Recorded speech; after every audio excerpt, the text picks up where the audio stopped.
आज जो हमने शब्द कहा ब्राह्मणवादी मानसिकता, इसमें कौन सी मर्यादा खत्म हो गई? लेकिन सरकार में बैठे हुए लोग इसके बाद आग बबूला हो गए, अनाप शनाप बोलने लगे वो लोग। कोर्ट मामला है तो इंतजार करना। असल मामला है चोर की दाढ़ी में तिनका। जो ब्राह्मणवादी मानसिकता के लोग हैं वही इस शब्द से जिनको आपत्ति है वही कर रहे हैं। संदीप जी, लागू कोर्ट का आदेश गलत है कि सही है वो हम नहीं कहेंगे, लेकिन हम मानते हैं कि यूजीसी गाइडलाइन जो था, इक्विटी गाइडलाइन 2026, उसको देश के संस्थानों में लागू होना चाहिए। नमस्कार, सिटी पोस्ट लाइव देख रहे हैं, मैं हूं आपके साथ उत्तम झा। देखिए, यूजीसी के नए गाइडलाइन पर सुप्रीम कोर्ट ने स्टे लगा दिया है, लेकिन बिहार विधानसभा सत्र के दौरान एक बार फिर से यूजीसी का जो मामला है वो गर्म पड़ गया है। और ऐसे में क्या कुछ कहते हुए दिखाई दे रहे हैं सीपीआई-एमएल के विधायक। सबसे पहले आप उनके बयानों को सुनिए। उन्होंने कहा है, कई सारी बातों को कहा है, लेकिन सबसे पहले आप उनके बातों को सुन लीजिए। हम लोग तो चाह रहे थे कि यूजीसी का जो इक्विटी गाइडलाइन है, चूंकि देश भर के कैंपसों के अंदर, संस्थानों के अंदर जातिगत भेदभाव और उत्पीड़न के मामले लगातार सामने आ रहे हैं। ये आंकड़ा कोई विपक्ष का आंकड़ा नहीं है।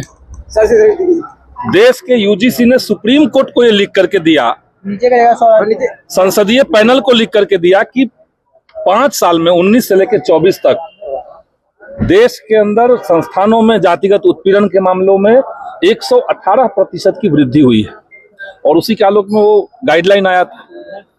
गाइडलाइन आने के बाद आप सब लोगों ने देखा कि किस तरीके से जातिवादी मानसिकता से, ब्राह्मणवादी मानसिकता से, और जब हम ब्राह्मणवादी कहते हैं तो किसी ब्राह्मण को इसके लिए चिंतित नहीं होना चाहिए कि किसी कास्ट के बारे में हम कह रहे हैं।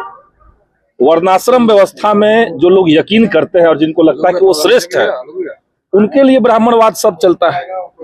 तो उस मानसिकता का आंदोलन चला देश भर में, और दुर्भाग्य से सुप्रीम कोर्ट ने उसको स्टे लगा दिया, रोक लगा दिया।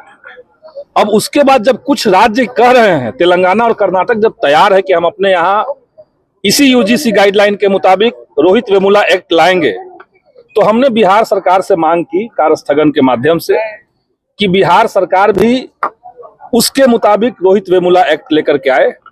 और साथ ही साथ, चूंकि आप बार बार चर्चा करते हैं कि डबल इंजन की सरकार है, तो आप केंद्र को पत्र लिख करके ये मांग कीजिए कि सुप्रीम कोर्ट के आदेश के बावजूद अध्यादेश ला करके, ऑर्डिनेंस ला करके, जो एक संवैधानिक प्रावधान है, आप इसको कानून का स्वरूप दीजिए, ताकि संस्थानों के अंदर जातिगत भेदभाव और उत्पीड़न तत्काल खत्म हो। यही बात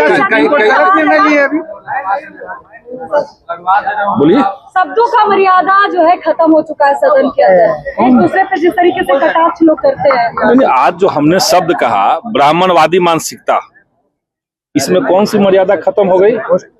लेकिन सरकार में बैठे हुए लोग इसके बाद आग बबूला हो गए, अनाप शनाप बोलने लगे वो लोग। कोर्ट मामला है तो इंतजार करना। असल मामला है चोर की दाढ़ी में तिनका।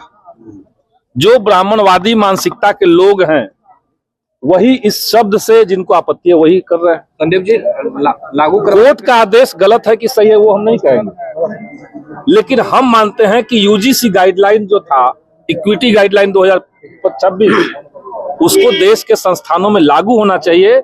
आप सब लोग जानते हैं कि विश्वविद्यालयों के अंदर, उच्च शैक्षणिक संस्थानों के अंदर ओबीसी और दलित समुदाय की स्थिति क्या है? वो चाहे फैकल्टी पोस्ट पे हो या प्रशासनिक पद पे हो, नहीं है, वो बहुत ही कम है। तो इसलिए हम लोगों ने ये मांग उठाई। लागू करवा के का कहना है कि छात्रों की समस्या को छात्र समझकर खत्म करना चाहिए। चिराग पासवान जाति से नहीं, अंततः जाति देख के कैसे नहीं, जब जातिगत उत्पीड़न का बात होगा तो जाति देख के नहीं होगा। बात मतलब क्या होता है? चिराग पासवान का संकट ये है कि राजनीति करनी है दलित समुदाय की और हनुमान बने हुए मोदी जी के, तो वो द्वंद में वो फंसे हुए हैं। इसलिए उनके बात में कोई बात स्पष्ट नहीं होगा। आप सब लोग देखें कि जैसे ही यूजीसी का गाइडलाइन आया, उसके बाद सवर्ण समाज, तथा कथित सवर्ण समाज के लोगों ने जो प्रोटेस्ट किया, और वही सवर्ण समाज जो मोदी जी को शेर बुलाते थे, अचानक से उनकी जाति के नाम पर गाली गलौज लोगों ने सोशल मीडिया में लिखा। तेली तेली शब्द इस्तेमाल करना शुरू कर दिया लोगों ने।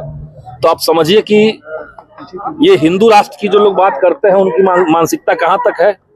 असल में वो जातिवाद को हिंदू राष्ट्र के नाम पर छुपाना चाहते हैं। आपने सुना कि उन्होंने क्या कुछ कहा है। उन्होंने कहा है कि हम संख्या में कमजोर जरूर है, लेकिन सड़कों पर उतरकर इस एक्ट को जो है वो लागू करवाएंगे। रोहित वेमुला जो एक्ट है वो बिहार में भी लागू हो, तमाम सारी बातों को वो कहते हुए नजर आ रहे हैं। ऐसे में क्या कुछ उन्होंने कहा है इस वीडियो के माध्यम से देख पाएंगे आप। धन्यवाद।